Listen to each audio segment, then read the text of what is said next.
And welcome back to the Skating Penguin Network, everyone. This is Robbie, joined by Snail all the way out in Seattle.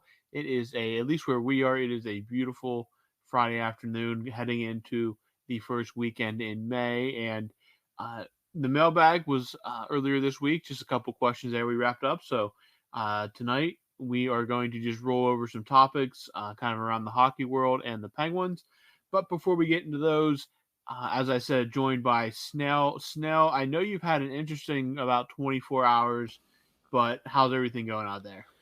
Everything's fine now. Yeah, I got my buddy who's an electrician. He's doing some work. So recording in a window where he's off doing some stuff.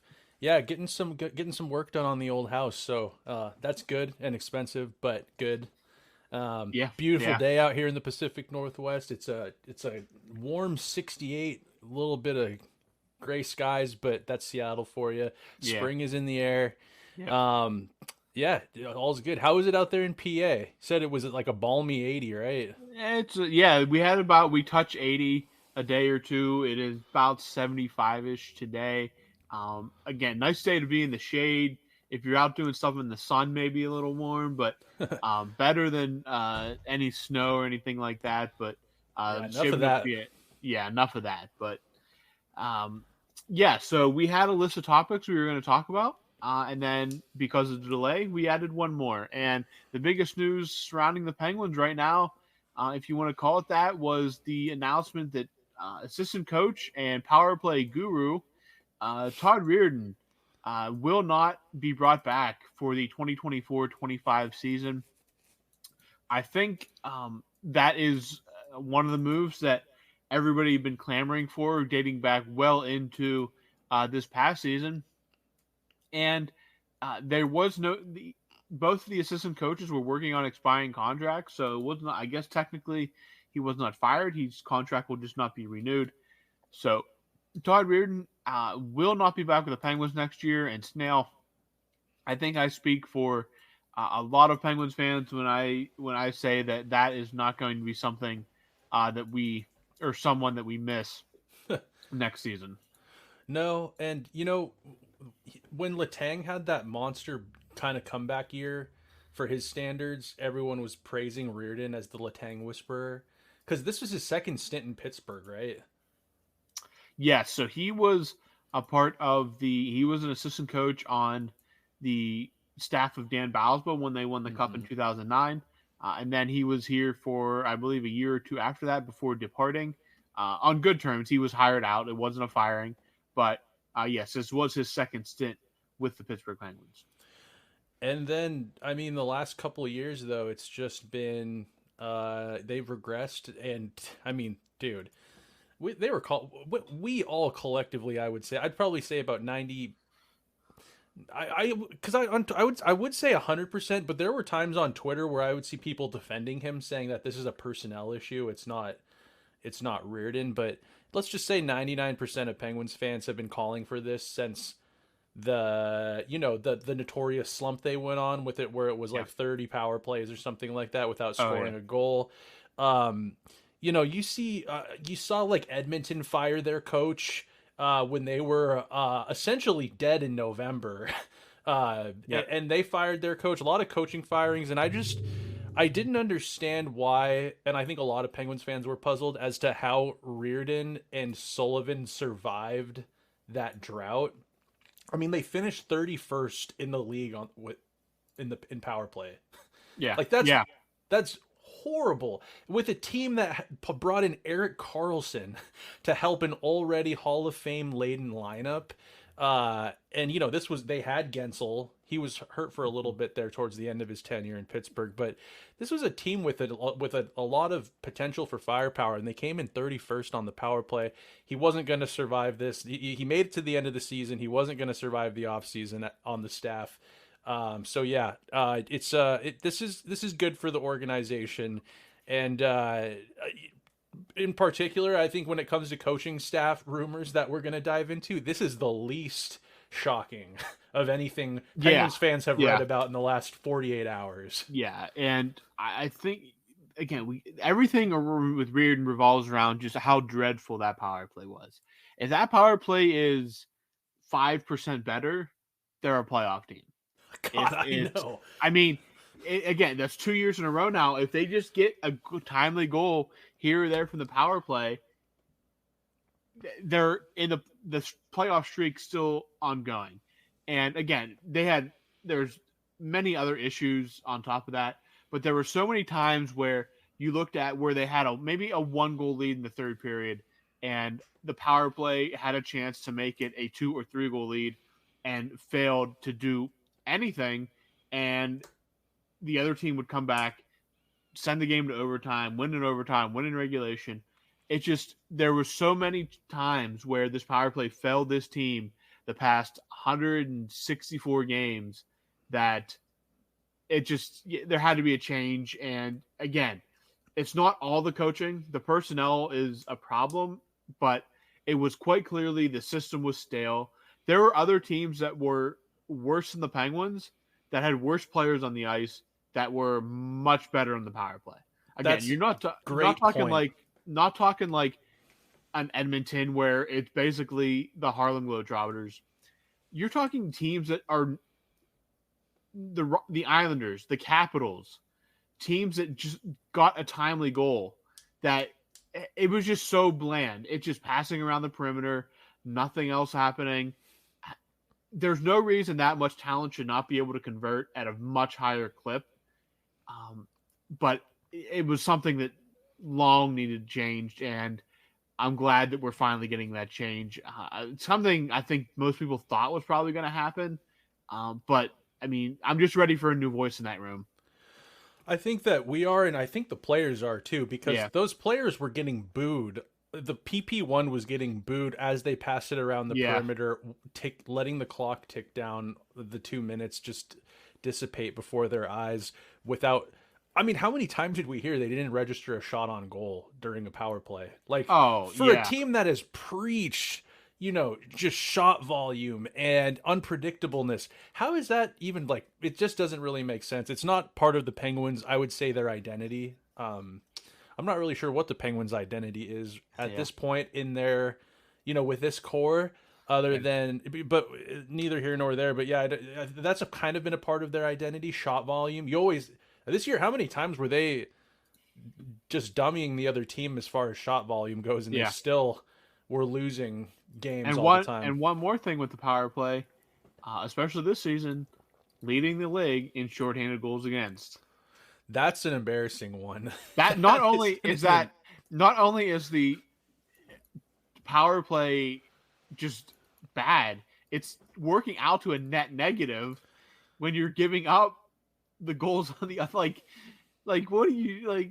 Yeah, it was. I mean, I know there was times where it almost felt like you could just kind of feel a shorthanded goal coming. Yep, or you get a spidey sense.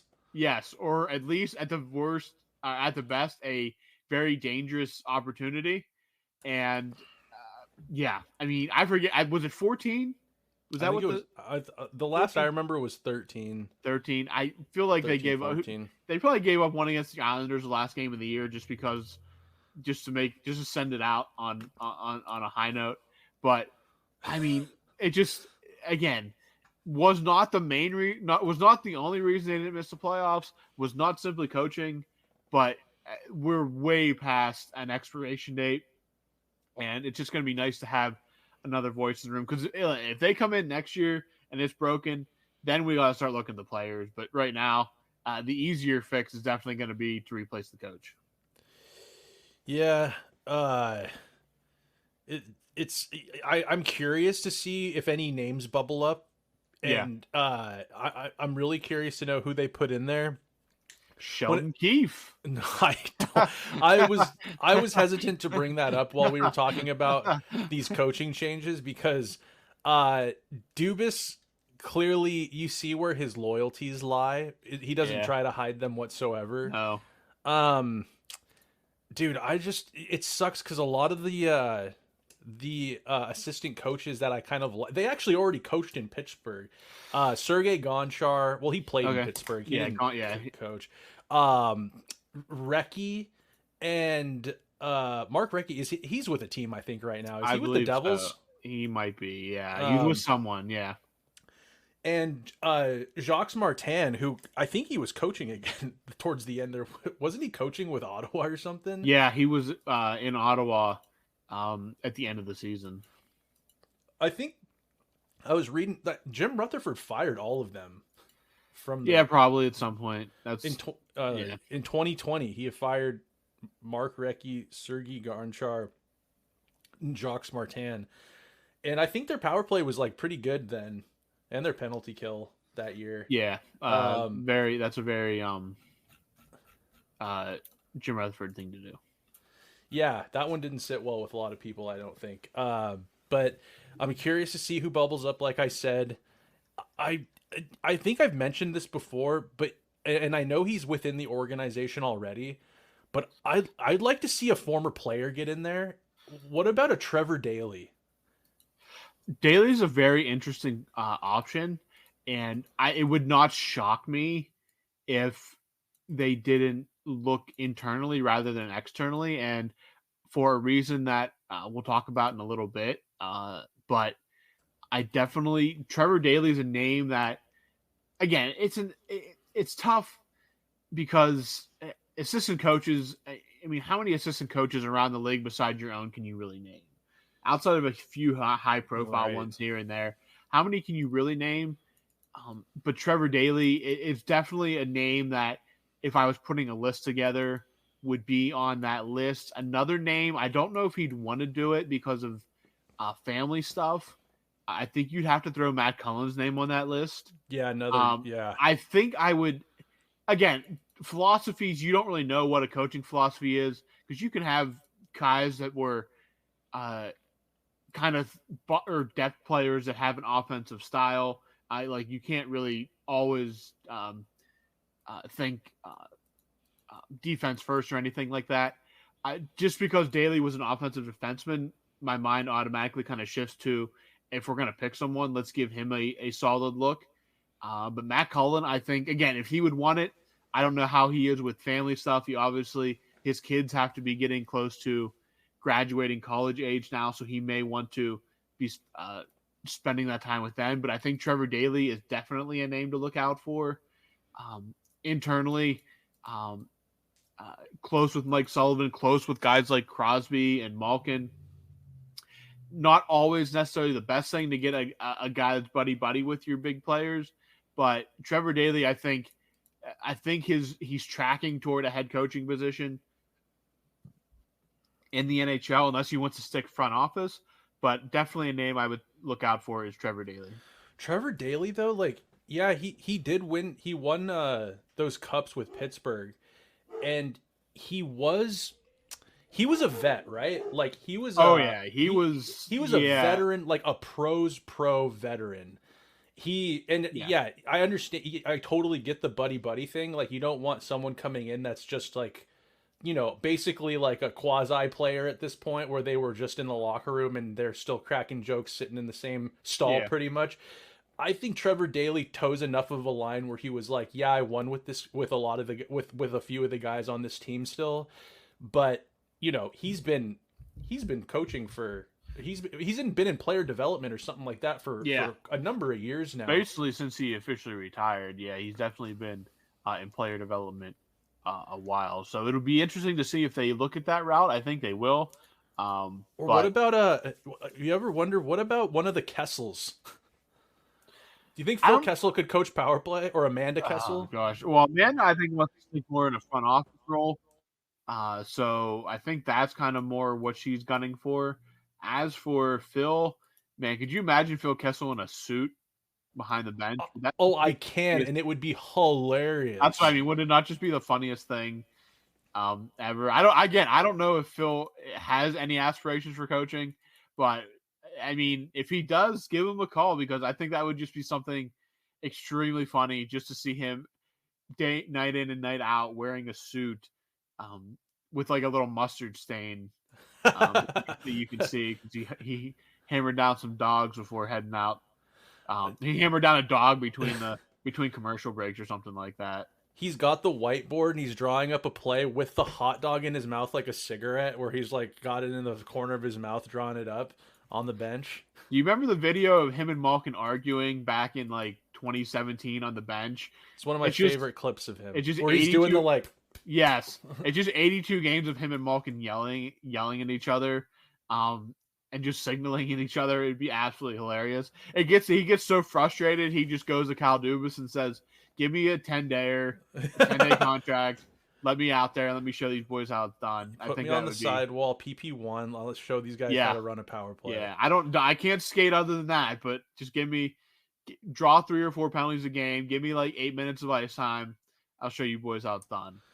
I'd love that. I Phil Kessel, I feel like he didn't have the longest tenure in Pittsburgh. You know, he played in Toronto, but he played in Boston for a number of years. He played in Toronto for the longest, I think. Yeah. Then he came to Pittsburgh. We know for what was it, 4 years? 4 seasons. Yes, 4 seasons. He was 15, 16 to 2018, 19. Yeah, I believe that was correct. Yes. And then he went to Arizona for a short stint. Yeah. And then it was Vegas, right? And that's Vegas where he won the Cup last year, and then we thought he was going to end up in Seattle this year. No, it was Vancouver. That's right. Yeah, we thought he was going to end up almost in Vancouver. Seattle. Kind of, yeah. I mean, about 2 hours away. Yeah. But yeah. So Todd Reirden, sayonara. See you later. And that kind of leads us into our second point here, where earlier this week, some news started popping up around Mike Sullivan, and specifically some potential tension between Mike Sullivan and Kyle Dubas in regards to his assistant coaches, and some wondering if he was possibly eyeing up the opening in New Jersey with the Devils. So apparently Mike Sullivan is a deeply loyal guy. He wanted to keep his assistants. Kyle Dubas or FSG pushed back and said, no, that's not happening. We need a change. In the end, whoever was pushing for the change at least got Todd Reirden out the door. But that leaves you with kind of this dynamic of what is going on behind the scenes. Is the tension serious? I tend to believe that there's always some kind of tension, especially when, again, most general managers come in and they kind of bring in their new, their own head coach and stuff like that.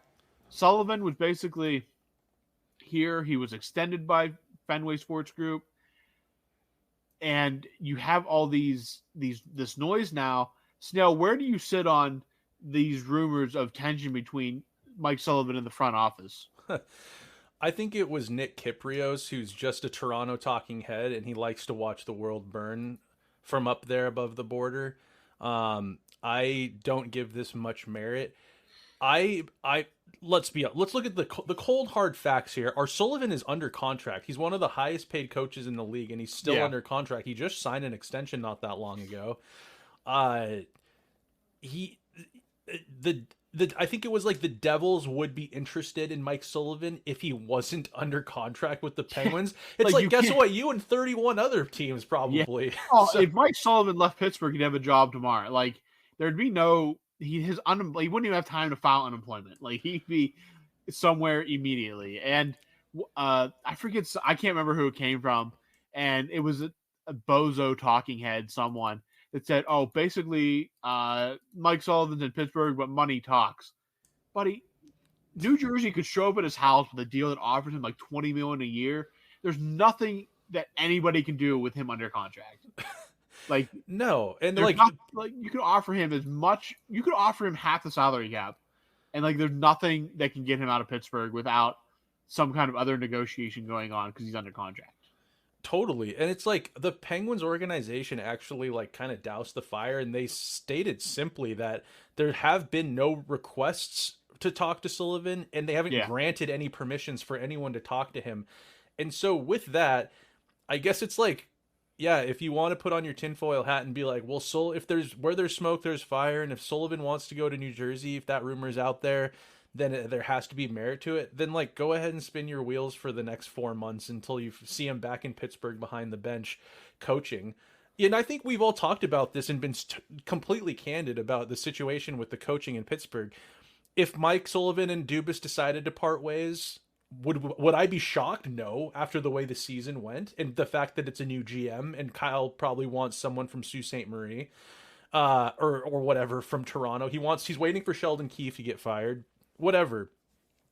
It's just it's yeah. I wouldn't be shocked if it happened, and I wouldn't be totally upset if they fired Mike Sullivan. He's one of the longest tenured coaches in the NHL, still coaching the same team, right behind John Cooper, or maybe John Cooper, and then Jared Bednar is up there with him too. He's past his shelf life for as far as like, if he left, it's like you got 2 cups out of him, and he's been here forever. It's like I don't think anybody would be shocked or super upset. Maybe a new voice in the room, that cliche would that wouldn't be the worst idea at this point with Sid and the Penguins where they're at in their careers and with where the organization's at. But that's not the case. So until an official report comes out stating otherwise, if Kevin Weeks posts another extremely vague post of like, oh my gosh, I mean, dude, that's like it reminds me of people when they're like when they like try to like when they like read fortunes or something, or like they use like the moon phases to try to like predict something. They're like, you will have mustard on a sandwich in the next week. It's like, dude, your vagueness is like, Kevin Weeks has some merit to his insider. Like, I don't doubt him. I'd say like 80% of the time I'm taking his little hints for what they are. But that was just like, dude, that could be anything. But you see what he said today? No. He said so earlier this week he posted a picture of the bridge. And then today he said, per my tweet the other day, the Penguins have relieved associate coach Reardon. What does that even, like, your picture was a bridge. It didn't say anything. No, like, and it could have been a tourist picture for all we know. Like, I just think it's funny. He probably Googled like Pittsburgh Bridge and just selected the first image that came up in the Google search and just posted that. Like, not a lot of effort. It would have been funny if he would have done like an AI image and it would have had like a bunch of weird stuff that was like, obviously this is a bad AI of like just insult to injury. Yeah, like fries that randomly like on a sandwich or like just laying on the fridge. Some like, oh, this is Pittsburgh. We're gonna make it the most Pittsburgh bridge ever. If he's gonna be vague and do goofy stuff like that, he could do better, I think. But dude, it's like at this time of year right now too. If you want to take the Kevin Weeks approach, you could post a vague picture of just about any city that has a hockey team, and within the coming months, news will break, and you'll be like, per my tweet, that is what that picture was referencing. It's just throwing shit at the wall, hoping it sticks. I like Kevin Weeks, but I thought that maybe it's because it's a little too close to home in the year the Penguins had. I'm just like, I don't really have the patience for this kind of bullcrap. So whatever. It's funny. It's funny now. And yeah, if he wants to say that it's because he had some insider knowledge Todd Reardon was getting let go, then congratulations. Because that's, shocker, I guess. So yeah, it'll be interesting to see if any more information comes out. But unless something crazy happens, Mike Sullivan is the coach in Pittsburgh, and I believe he wants to be the coach in Pittsburgh and nowhere else. A lot of his legacy is tied to success with 87 and 71. So I foresee no imminent change coming behind the bench in that form. Obviously, we'll wait and see who they hire in to bring or to replace Todd Reardon. But it's just going to be, you just know that whoever they bring in, when they don't score in their first power play of the season on like October 11th, you just know that it's going to be, you just know that Twitter's going to have a field day with that. So, dude, the Penguins are going to have the most urgent power play of any NHL team on game 1 of the season. Oh my God. They're going to have like 2 power plays and register like 15 shots. And no goals, just because that would be the most Penguins. That would be a Penguins thing to have happen. So that wraps up the Penguins portion of this episode. So if you tuned in for that, make sure you stay for the rest, because we're going to shift now to the NHL playoffs, where the first round is winding down. We are down to, I believe, just 3 series left on the schedule. Vancouver and Washington, Vancouver and Nashville are currently getting ready for Game 6.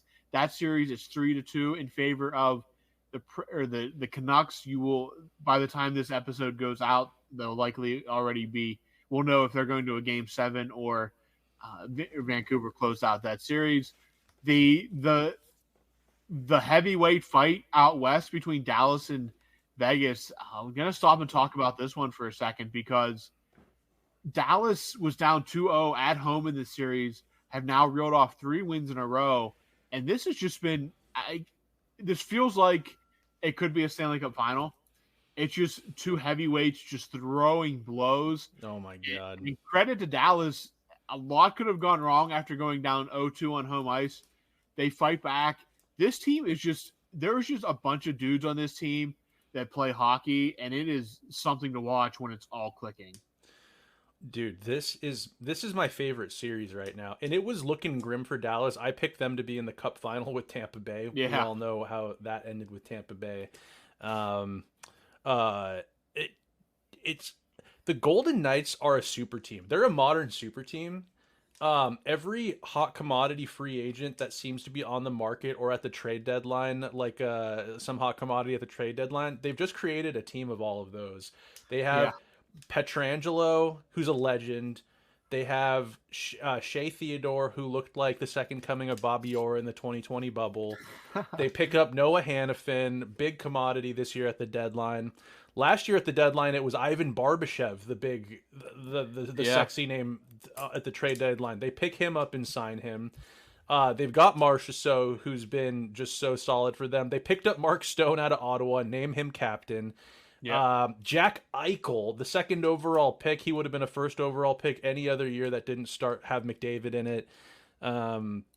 And then they've got a bunch of blue collar guys on their bottom six and on the back end. They've got Alec Martinez, who won the Stanley Cup final against the New York Rangers in dramatic fashion. Like, it's just a modern super team, man. And they are blowing their lead against the Dallas Stars, who, much like them, are laden with up and coming great youth players. His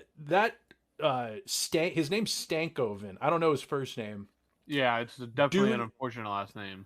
Dude's a player. They've got that Harley kid. They've got and then they've one thing that people forget, they sneakily added a bought out Matt Duchene this year. Yep.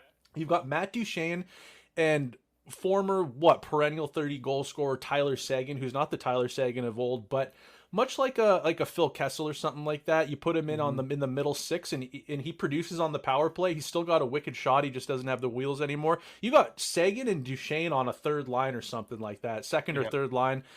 Jamie Benn's still out there just throwing the body around. Did you see that hit he had on McNabb? Yeah. Jamie Benn still setting dudes up, having a hell of a postseason so far. The one thing about this Dallas team that should be scaring the Golden Knights, which I think they are at this point, is that goaltender Jake Ottinger is a stud goaltender. Yeah. I think the bigger the game, the more dialed in this, as the kids say, locked in. He gets more locked in. He's scary. Yeah. Last game, incredible. The guy, the poise. He's like I don't even know who to compare him to, because he's starting to show that he's an elite goaltender in this league. I've said enough, Robbie. I'll pass it over to you. Have you been watching these games, and where are you at with the Stars Golden Knights series? It's must-watch hockey. Yeah, the Stars Golden Knights series, again, when it was set, it was must-watch and has delivered basically in every facet. In my opinion, it's just been an absolute show of talent. And Ottinger, I guess you could kind of say that he's like a Matt Murray before he decided that he forgot how to play hockey. Just, again, he had the two. He was not great in games 1 and 2. And he's just been a different goaltender since then. He's unflappable. And when he gets in the zone, he's all nearly unbeatable. And again, Dallas had a great season. The draw was not favorable to them getting Vegas, a Vegas team that basically all they had to do was make the playoffs. And we can discuss the salary cap stuff later. You know what was gonna be on the ice for them. And I know they're down 3-2, but Vegas hasn't played bad. Like it's just Dallas again. When you have two great teams like this, one has to win, and sometimes it can just be a matter of a bounce here or there. And right now, the youth and the superstars of Dallas has rebounded and is kind of carrying them. But nothing would surprise me if Vegas takes care of business back home tonight and sends us back to Dallas for a game 7, where anything can happen because they're just playing the game. It's just such a high level of hockey that anything can happen. And this series has lived up to every bit of the hype. And a selfish part of me wants there to be 2 more games because I just think it deserves 7 games. It deserves 7 games for sure. This is also one of those weird series where I think, if I'm not mistaken, it took 4 games or so for a team to win at home. Yeah, not until game 5 did somebody win at home when Dallas took game 5. Yeah. Because it was Golden Knights won the first 2 in Dallas. Dallas took the next 2. Funny how that kind of stuff works out in the playoffs sometimes. You clamor for that home ice advantage, and then you flip flop. But hell of a game coming up tonight between them. It's interesting what I'm noticing in these series, and I think fortunately the Penguins navigated this situation when they were in it with Fleury and Murray. But these teams that have 2 good goaltenders, it seems like a strength during the regular season to get you there because injuries do happen. But when you got 2 good goaltenders, it almost turns into a problem in the postseason. Like, who do you go with? Who do you give the runway for? Yeah. Vegas with this, is his name Logan Thompson? He was the starter, yeah. He was the starter. And then they have Aiden Hill, who won the Cup last year as their goaltender, who they picked up from like San Jose. He was kind of a backup nobody, and he's just got a massive frame, and he's pretty quiet in the net, I think is what they say. And yeah. And then you look over in Boston, which I'm sure we'll get to here momentarily, but they've got Swayman and Ullmark, and one's like a Vezina finalist, and one of them is just a great number 1 stud goaltender. And who do you give the net to? And if you lose a game, do you give it back to the guy who lost? Like, it seems like it almost becomes a problem more than a luxury, does it not at times, Robbie? Oh, I think it definitely can be, and especially again, Vegas, they won a cup last year with Aiden Hill, who started 12 games during the regular season or something like that, and backstop a cup run. The goalie by committee thing, it just generally does not work. Unless you have, like in Boston, 2 very good goaltenders, but we'll talk about more of that here in a sec. But man, you just feel, I think you feel more confident when you have a defined number 1. Yep. There's no questions being asked. The Penguins, again, in 2016, 2017, kind of got away with it too, but it always felt like the net belonged to Matt Murray in a way rather than anyone else. But yeah, it's tough. It's really tough, and I think these goalies get in a rhythm that you just don't want to break that unless they absolutely need a day off. But yeah, it's tough. It's really tough. But some teams it works for, and Vegas is just such a solid team up and down. They can probably get away with it, but maybe this year they don't. Well, I kind of thought that's why they won a cup with Aiden Hill as their goaltender, and then signed him with the money that they have for. Remember, Robin Leonard was in the league? Robin Leonard was there. Fleury they traded to make cup or cap space. A whole bunch of stuff went down. But yeah, like that. That Aiden Hill, like, I'm like, they were such a good structural team with Bruce Cassidy coming in. He really changed up the way that they played. Coming from a DeBoer team to a Bruce Cassidy team, he really tightened up all the nuts and bolts, and they play pretty structured. That's what I attributed to Aiden Hill's success, honestly. But yeah, that Logan Thompson, what they were high on for a long time, and he was injured. I think he was out with an injury. I think he was injured pretty often over his time so far. Wasn't he like up for Rookie of the Year last year, or was it last year or something? He's a young guy. He's younger, but I don't know if it was last year. But anyways, yeah, it'll be interesting to see. I didn't see who's going tonight in net for Vegas. Did they release? They should have by now, though it is still 4 hours. So yeah, maybe they fucked up. Yeah, It We'll could be probably know could be soon. a last minute decision as Some well. reporter's gonna see whoever goes off the ice last or whatever. Yeah. But yeah, Dallas Vegas is certainly delivering the drama right now. I'm pulling for Dallas. I picked them, like I said, to get to the Cup final. But I just Vegas has become kind of like the villain of the league, and I feel that. I kind of feel that. Oh yeah, absolutely. And I like Dallas's. I like the makeup of their team. I like that Ottinger fella. He wears 29 like Fleury. He's going to be a great goaltender for a really long time. So that is the two East series or West series that are left, both in heading to Game 6. Out East, there is one left, and we know we are getting a Game 7, and of course it is the Boston Bruins, who are in the process of blowing yet another 3-1 lead to the Toronto Maple Leafs. Maple Leafs win Games 5 and 6 without Austin Matthews in the lineup. I think we recorded last week, and we were basically saying, picking apart who could be fired from Toronto, and now they are taking it back to Boston for Game 7 on Saturday night. And this is now, I believe, the third straight time they've played Toronto that they've blown a 3-1 series lead. Now they've won Game 7 each of those times, Boston has. But like last year in the first round, they blew a 3-1 series lead to the Florida Panthers. And eventually lost that Game 7, and the Panthers, as we know, went to the Stanley Cup final. So this is not as good of a Boston team as last year. It feels the vibes surrounding all of that right now feel much different than the last two times Toronto has pulled it all the way back. We don't know what the Austin Matthews situation was, but Game 6 was the Willie Nylander show. They make a change in net. They go with Jacob Wool instead of Ilya Samsonov. Makes you wonder what in the world the goaltending evaluation was, what in the world they were doing in Toronto with goaltender evaluation. Jacob Wool has been an absolute rock star for Joseph them. Wall. Joseph Wall, sorry. Joe Wall. Great Joe name Wall. for a goaltender, too. Yeah. Yeah, he's been basically a wall in these two games. They did win Game 5 in overtime. Matthew Nyes with a slick goal to win Game 5. Willie Nylander comes up with a pair in Game 6 after missing the first 4 games of this series. 3 games of this series, sorry. He shows up. No Austin Matthews. Mitch Marner is still taking up ice time somewhere. Just you kind of felt it after they won Game 5 that they were going to win Game 6. Again, anything can happen in a Game 7. Boston, I don't know what's going on in goal. Again, this is what we talked about. This is, again, when we said we were going to talk about it in a second, we're going to talk about it now.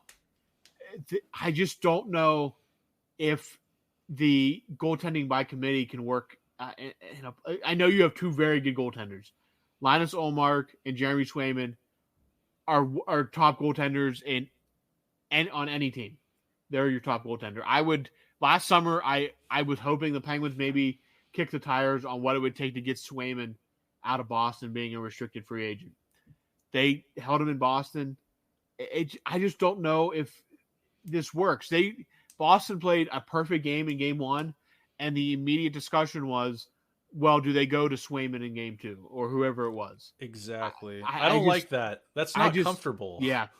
And again, it's obviously a massive change when you run that kind of system all season to make a change for the playoffs. But I think you got to go with a guy. And that's not the reason that they've blown this lead, because the goaltending has actually been pretty good. It just feels like it's just a vibe shifter, in my opinion. It just does not fit maybe it's just because it doesn't fit the status quo of how hockey is, but I think you just need to find an answer, stick with it, and if it doesn't work, you go to the other guy then. It's always great to have a backup like that, but I just feel like you need to pick one guy. Well, how much more comfortable is it as a fan where if you got one main goaltender and then you got a backup who you're hoping you don't see for the duration of your playoff run, how much more comfortable is it to be like, I know who's going no matter what, yeah, whether they win absolutely. or they lose, and you trust that. And then as opposed to the other option where you have two really good goaltenders, and pretty soon you win a game. You should be in great spirits, but then you're stressed out because you're like, what do we do for the next game? Like that doesn't seem right to me. Where you need to actually be more stressed out for the next game. You want to win the next game, but all of a sudden you're questioning. And if you're going down the rabbit hole of looking up like, or if you're looking on Twitter and you're seeing people being like, well, I think we should actually go with the other guy because maybe his analytics are technically better against. If you start going deep down that analytical rabbit hole, it's just so much easier to have one guy you trust. And it's like, I don't care if we lost game one, won game one. I know who's playing game two. That's not the case for Boston. And you see the chaos it breeds in the media, on Twitter, amongst fans, probably in that locker room. They're supportive of whoever's going. It probably doesn't affect the players too much because they know what their assignments are. They've gotten this far. They're a well-coached team. But it's a little bit like every game, winner, even after a good game, you have to make a choice, and I don't like that. I don't like that, Robbie. It's a luxury to have two, I think, during the regular season, but you're wasting money on two goaltenders. I don't know, for a team that just lost Bergeron and Krejci, and I think you're noticing the loss of them in this series. Charlie Coyle is a great hockey player, but he's not. I don't think he's a first line center. I think he's a third line center on a good team, or punching above his weight. Second line center at best.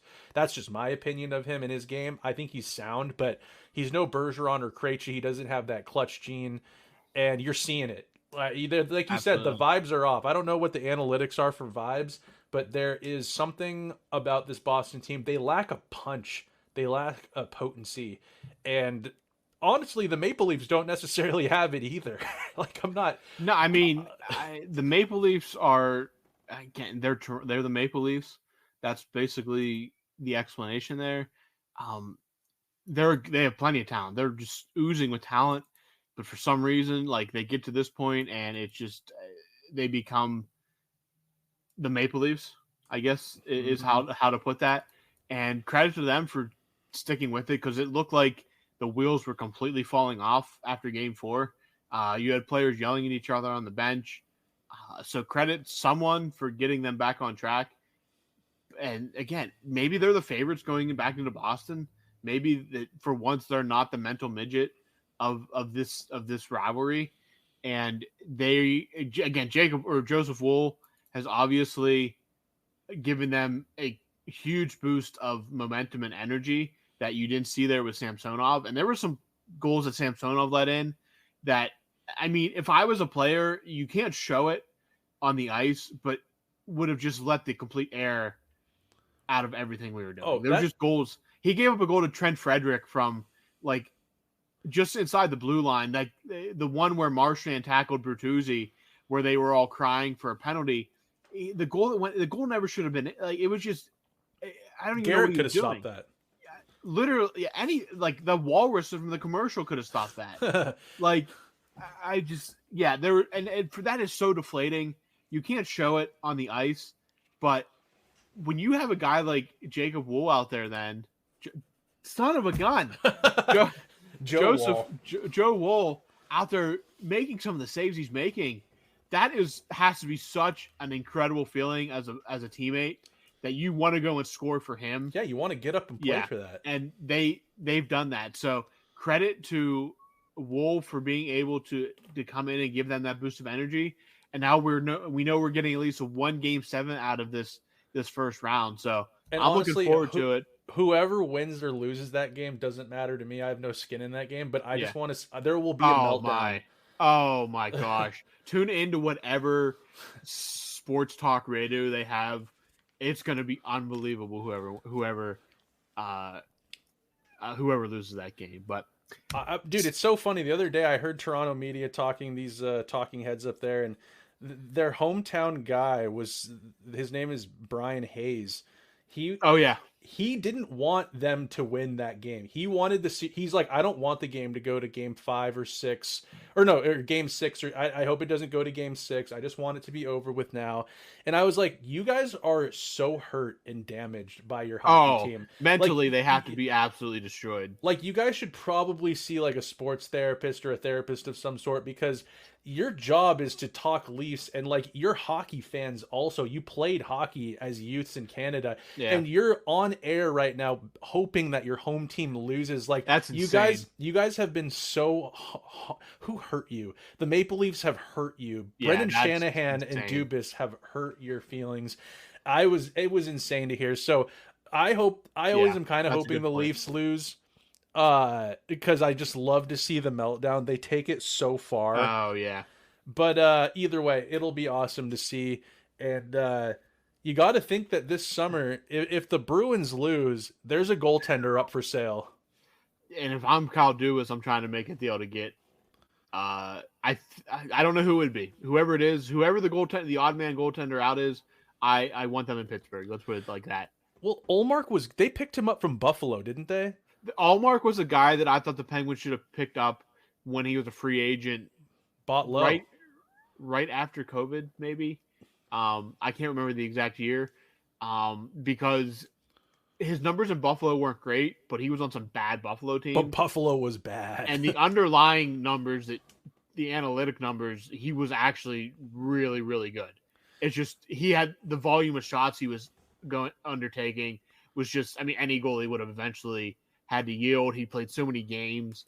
But if Ullmark is a free agent or trade, whatever they have to do, I'd love to see him in Pittsburgh. Swayman as well, if they would decide to stick with Ullmark. They drafted Swayman though. I feel like they would stick with the guy they drafted. He's younger too, so and he's clearly shown that he can be a number one goaltender as well. So there's nothing there. I could definitely see them sticking with Swayman over Ullmark. And I can't remember who said it. I saw it online somewhere. Apparently, the Leafs were going to pick Swayman in the draft, and then they went with some other goalie who's never played in the NHL after all these years, and then the Bruins picked Swayman after him. Oh, jeez.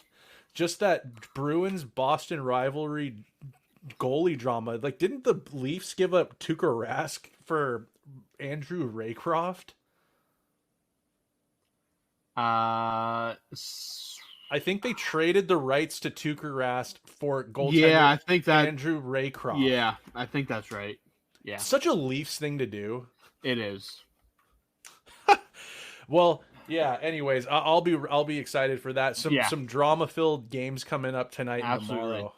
So for the series that are finished, there are 5 that are finished. We only know one actual matchup in the next round at this point. We have Colorado just completely wiped the floor with Winnipeg after that disastrous game 1. Colorado playing very good hockey, terrifying hockey team. Whoever they get in the next round, it's going to be another banger of a series between either Dallas or Vegas. Edmonton quickly dispatched of the Kings. They did it both ways. They completely outscored them. And when they needed Stuart Skinner to be an elite goaltender, he was in Game 4 and Game 5, really. Pitched a 1-0 shutout in Game 4. When that Vegas or that Edmonton power play is clicking at over 50%, that is just absolutely freaking absurd. They will play the winner of Vancouver and Nashville. I think I like Edmonton regardless of who they play in that series. I'd rather see them play Vancouver just because that could be an absolute up and down, wide open series of scoring talent. Out east, we're Casey DeSmith better have his head on a swivel. You better hope that Thatcher Demko can step on the ice, because that would be just out east, obviously waiting on Boston and Toronto. They will play the winner of, or they will play that winner will play Florida in the next round. Be honest here as well, I like Florida over either of those two teams. I think Florida is just on an absolute mission right now. They took out Tampa, a solid Tampa team in 5 games. They were up 3-0 in that series. I like Florida in that series, regardless of who the opponent is. And then the one series we do know, the Rangers pushed past the Capitals with relative ease. Hurricanes did the same with the Islanders. So now we get the Hurricanes and Rangers, who will both actually have to try in this series. The Rangers never really had to turn it on. The Hurricanes, the Islanders were pesky enough to take it back to Carolina. Snail, who do you like in this series? I think it's going to be another a very good series. So who do you like coming out of the Rangers and Hurricanes? I think it's the Rangers that are going to come out, unfortunately. Okay. Their goaltending, Jonathan Quick had an amazing season, and Shesterkin played well against, a really a bad Capitals team. A bad showing by the Capitals in the postseason. I don't trust Freddie Anderson. I think that he played stellar against the Islanders. He actually made a lot of incredible saves in that series, even with it being the Islanders and kind of their lack of offense. But I just don't trust. I don't trust Freddie Anderson is basically where I'm at. I think that the forwards, I think that I give the Rangers a little bit of an edge with their forwards. They have what the Hurricanes wish they had, and that's just pure firepower. Jake Gensel was their big offensive punch that they picked up this year. But I mean, Mika Zibanejad, when he wants to show up, Panarin when he wants to show up, can really take over a game themselves offensively. They each have just that amazing scoring touch. Chris Kreider will be doing Chris Kreider things, scoring goals from 2 feet out in front of the net. Adam Fox is just such a good puck-moving, offensive-minded defenseman. Yeah. They have grit. They have the Empire State Building. If he plays, they've got Trouba, who trucks guys. They've got Barclay Goodrow, who can play a gritty game, and Chris Kreider's gritty too. The Hurricanes just don't really have that like physicality to match a team like the Rangers, and in playoffs that matters so much. I know Garrett's covering his ears when he hears this. It's not a ballet, Garrett. It's hockey. And the Hurricanes are a great team with great structure and details, and they do have offense, but I don't see a way that the Hurricanes can overcome the powerhouse that the Rangers can be. But you never know. Shesterkin could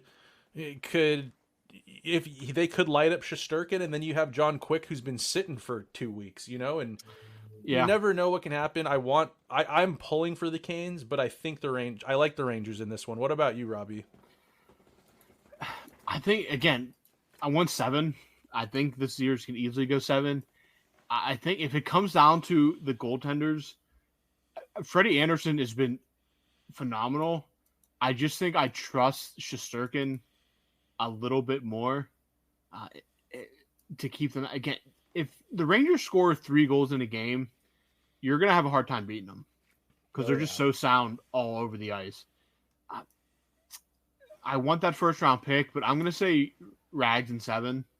Okay. But if Freddie Anderson shows up and Gensel comes out and has a massive series, I could easily see that swinging to the Hurricanes as well. But I think I have a little more trust in Shesterkin. The depth on New York is probably a little bit better, and the scoring, I like the scoring options with the Rangers just slightly better than the Hurricanes. So I give 3 checks there, but if somebody on Carolina like Gensel has a massive series, I could see that being enough to tilt it the other way. But I think it's going to be a great series either way. Jake Gensel's a point per game player in the playoffs this year, all time. Oh yeah, he's an unbelievable playoff performer. He sent Brock Nelson into a tizzy in game, I believe, 2 by scoring an empty netter. Yeah, that was just one of the more bizarre things. Empty netters are triggering a lot of people this year. Very odd. A lot of people just need to get to a beach somewhere and just like not worry about hockey for like a couple months. Especially those Islanders.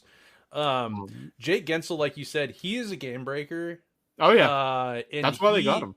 And he's never really had a hard time scoring against the Rangers. He actually scored his first 2 goals in his first game against the Rangers. He did. He was a part of those games where they pulled Shesterkin the last time the Penguins were in the He playoffs, was. Yep. where they were supposed to win that series. He could have him, like you said. You're right. You bring up a great point. Gensel could have himself a series against the Rangers. Like he likes to light up the Rangers, and Shesterkin doesn't scare him. It's going to be a good series. This is going to be a great high tempo hockey. It's going to be a great high tempo series. Lots of offense. Absolutely. There was one thing you said that I wanted to bring up that we kind of skipped past. And it was that the potential series here. We're going back to the West okay. quick. Go ahead. Yep. Go ahead. The Avalanche against the Stars or the Golden Knights is going to be a war of attrition. I'm of the belief that whoever comes out of the East in the Stanley Cup for the final has an advantage simply because he didn't have to play in the West. Simply not having to play in the West. Yeah. If you're Dallas or Vegas, to get to the Cup final, you're going to have to go through either each other, a Colorado team that is playing just absolutely phenomenal hockey right now. The way Makar and McKinnon are playing, and then if you get anything from Georgiev, like literally just average goaltending. And then after that, you may have to go through the gauntlet of the Oilers offense. Like the Oilers might be the worst team you play, but it's probably the least physical team you'll play. So you get at least special teams are clicking at like 150%. Their penalty kill is like almost perfect, and their power play is over 50%. I mean, who was the goaltender for Los Angeles? Talbot and Dave Riddick. Was it Cam Talbot made an unbelievable save on Leon Draisaitl, and the puck still went in the net. Yeah. I mean, you got guys out here making 10 bell saves that are still goals because it's just how it works against the Oilers. But I mean, yeah, if you survive the West, man, you just hope you're healthy. Because it's going to be physical. Whoever comes out of the East, yeah, you just hope you're healthy. But any matchup with Colorado in the next round is going to be must-watch hockey because that series is going to be another basically cage match. Oh, dude, yeah. And Colorado is like it's the way that they just manhandled the Jets, who were a good team. It's not like the Jets weren't like they didn't limp into. I mean, they limp in. Like I'm trying to think of a comparative. I got to stop always speaking in comparatives. They were a solid team and a good matchup for the Avalanche because they had their number all year. And then the Avs, the way that they just dismantled them with their offense, and Georgiev had one stinker of a game, and then he was pretty much average. He did his job for the rest of them. And when you have Nate McKinnon, like you said, Cale Makar, the way that they're playing right now in the postseason, they have Rantanen. That Nichushkin dude is built for playoffs. I wonder if it wasn't Landeskog supposed to come back maybe for the playoffs. I don't know if it's going to happen. There was talk that he might. It might have to be one of those things where they go to the final, but I have not heard anything since the playoffs started. Wow, imagine if they got him back for a couple games. Yeah, I don't know what his level of effectiveness would be. He hasn't played since they won the Cup 2 years ago. So, but yeah, I mean, just for like a morale standpoint, Gabe Landeskog walking out of the tunnel for their captain. Game, oh my gosh, that place! I'd almost want to buy tickets to be in the arena just to see that place reaction. Would be but that's going to be whoever comes out of Dallas, Vegas is going to have a great series with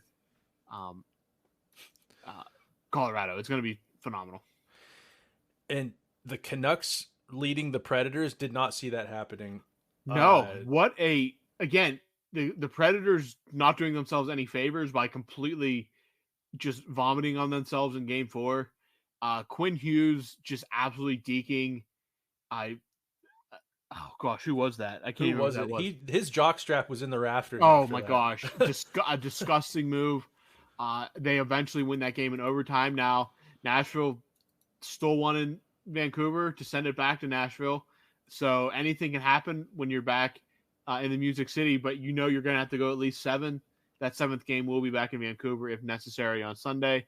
I don't know if, man, it's just Just the losing Oilers. Demko, dude. They Yes, lost Thatcher Demko. I mean, going into a series with the potential series with the Oilers without your number one goalie, who is a Vezina finalist, man, Casey DeSmith, prayers up, brother, because you're going to be under siege. And he got hurt too. Yeah, the game that they came back and won in overtime, there was just some random guy playing in goal. Yeah, I played well. Yeah, now there was no book on him, so that can be always a curveball for teams. But I mean, yeah, you're gonna if Vancouver advances, you have to hope that Demko is healthy enough to go against Edmonton because man, I heard it's not good. I heard it's an ACL. I saw rumors floating around that it's ACL, and if Thatcher were to come back, it would likely not be. It would have to be if they made like the conference finals, and even then ACL. Yeah. You're ACL for a goaltender. You're just taping things together, hoping they stay in place. I mean, a goaltender, like a lot of hockey players can work with a torn ACL because of the way they skate, but goaltenders, when you need that flexibility, you need everything to be functional, and that if it's an ACL, I'd have a hard pressed time seeing a goaltender come back. It'd be effective at the very least, because if you can't push off, you wouldn't be able to push off. Like, and I think that's what he's strong at. I think he has amazing kind of post to post flexibility, and if that's your game, I mean, I'll be wincing for him every single time he goes to make a save. Wonder if they're going to need maybe a British Columbia native goaltender this offseason, depending how this playoff run go. I think Penguins have a guy that Jim Rutherford's familiar with. Yeah, and Jim Rutherford loves his Penguin guys. He loves his old Penguins, and Jari's from British Columbia, so maybe there's a marriage there. But we'll probably discuss those at a later date. But yeah, as far as the matchups we have listed go, it's actually, who do we got that's already made it through? We've got the Panthers, like you said, dismantling the Lightning, which I did not see that happening so easily. The Panthers, if they stay healthy, they're going to be formidable. They're going to be it's going to be hell to go through them. Avalanche, Oilers. Yep. So Rangers, Hurricanes. I think I got to give it the edge to the Rangers. Yeah, that's kind of where I'm sitting as well. Again, anything a good series from Freddie Anderson or an outburst offensively can change that, but I'm sticking with the Rangers there. But we've done this for an hour now. I think we covered about everything we need to cover. Any last words before we wrap this up and head out for the weekend? Let's see here. We're about half an hour from puck drop. Actually, it's probably more like 45 minutes because they never drop the puck on time. It's bad. It's really bad, dude. Playoffs have been, I thought maybe at first, a lot of people are complaining about the first round, and I think maybe it started off a little bit lackluster, but it's starting to heat up, I think, right now, and I think it's going to stay that way. It's going to stay hot. The only thing that I'm fearing is that I know it's only the first round still, it's not technically over, but we get less and less hockey. The first round is so great. Every day you got multiple games on every day, and you just marinate on your couch or wherever. I'll stay in bed sometimes and watch games, but it's a great time of the year, and there's nothing like playoff hockey. It's just these stories, you can't even write this shit. Yeah, absolutely. Boston and Maple Leafs going to a game 7 at home in Boston. The dramatics are just, Gary Bettman himself couldn't have wrote this script. Yeah, maybe he did. Maybe he did. Yeah, maybe he did. But he hates Canada though, so I don't think he would have. He would have had the Toronto Maple Leafs move to Houston if he could write a script. Yeah, probably. Yeah, that's true. But so that wraps up this episode. Just talking some hockey. We'll be back next week. Obviously, look out for that mailbag tweet on Sunday at some point. Get that out there. Get your questions in. We'll have a mailbag early next week, and if we have enough for 2, we'll do 2. If not, we'll have another episode like this where we'll talk the state of the NHL. Obviously, we'll be into round 2 at that point, probably 2 or 3 games in on each series into round 2. And the one good thing, there's less hockey, but usually in the second round, it's better hockey. I mean, these are the final 8. These are generally your premier teams. So the hockey will at least be good, even if there's not quite as much of it. So for Snail, I'm Robbie. We will talk to you guys next week. Have a good weekend.